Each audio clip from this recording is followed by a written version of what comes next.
Depuis le 18 décembre 2023, l'Église catholique romaine est secouée par une tempête. Une crise consécutive à la publication par le dicaster pour la doctrine de la foi de la déclaration Fiducia Supplicans qui autorise les prêtres à accorder la bénédiction à des couples en situation irrégulière et des couples homosexuels.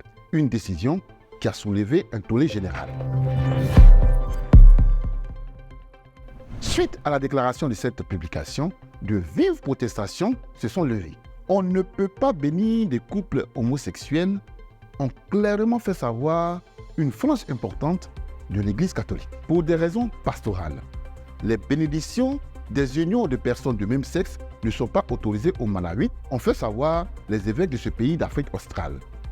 Même son de cloche en Zambie, au Burkina Faso et dans de nombreux pays en Afrique et partout dans le monde.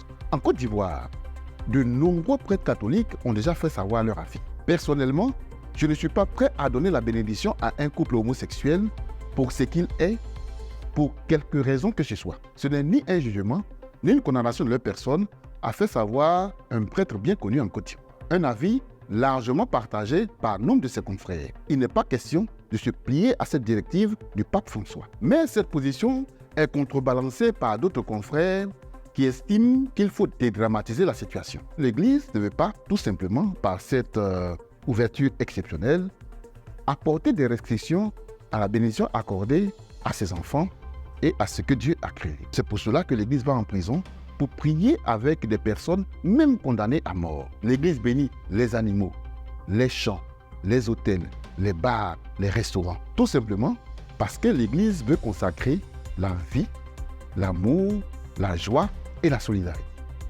En définitive, les évêques catholiques de Côte d'Ivoire ont tranché. Nous, vos archevêques et évêques, vos guides spirituels de l'Église catholique en Côte d'Ivoire, réaffirmons notre attachement aux valeurs de la famille, du sacrement du mariage entre un homme et une femme, tel que l'a voulu Dieu depuis le commencement. Aussi, demandons-nous aux ministres ordonnés de s'abstenir des bénédictions de couples du même sexe et des couples en situation irrégulière, a déclaré Monseigneur Marcelin Quadio, président de la conférence épiscopale des évêques de Côte d'Ivoire, le 27 décembre 2023.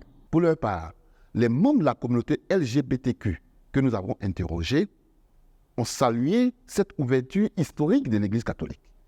Pour eux, l'Église leur témoigne ainsi de l'amour, même s'ils ne se font pas d'illusions que l'application de cette décision ne sera pas immédiate. Ne sommes-nous pas tous créés à l'image de Dieu? Ont-ils fait remarquer. Pour notre part, nous pensons que puisque l'Église est une émanation de Dieu, Dieu lui-même saura, au temps opportun, agir. Et vous, quel est votre avis sur cette question?